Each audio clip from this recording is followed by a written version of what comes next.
During the course of your shift, you may have to refuel the forklift or recharge or change the battery. This should only be done in a designated area. There are 4 important steps to follow before beginning these processes. First, turn off the forklift before refueling. Second, put on the proper personal protective equipment. This may include eye protection, gloves, and an apron. Third, no smoking.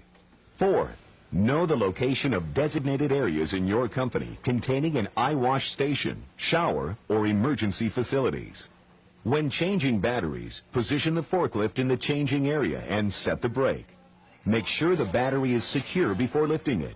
Stand clear as the battery is moved in and out of position. When charging a forklift battery, make sure that the ventilation system is working properly.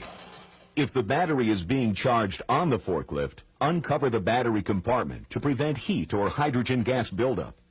The battery charger must be turned off before connecting it to the battery. Make sure metal objects do not come in contact with the battery terminals.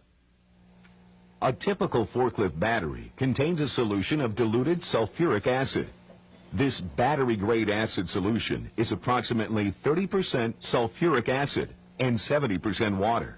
Because the acid in a forklift battery is already watered down, occasionally adding water poses minimal hazards when the correct precautions are taken. Because battery acid is corrosive, precautions include protective eyewear and proper skin protection.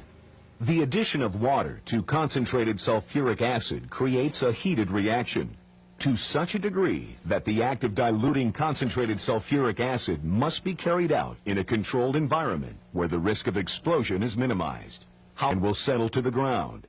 Escaped propane is a potential fire hazard. When fueling a gas or diesel unit, make sure you're using the proper fuel. Always turn the engine off.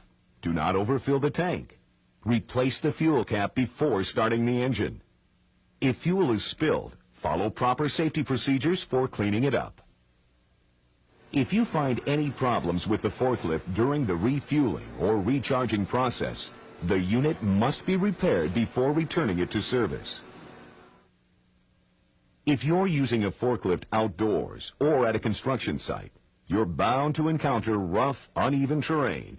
Pneumatic tires are used on these forklifts because they are more forgiving, making the unit easier to handle. This helps increase safety and stability. Walk-along units, such as motorized hand trucks or pallet trucks, should always be operated at a normal walking pace. When picking up a load, the unit should come to a stop too. When entering an elevator or a confined area, always put the load end forward. Some units may be designed to include a rider. If so, a standing platform must be in place.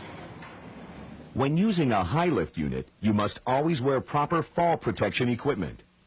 A safety platform must be firmly secured to the lifting carriage and/or forks. An overhead guard must be in place to protect you from falling objects or other overhead hazards.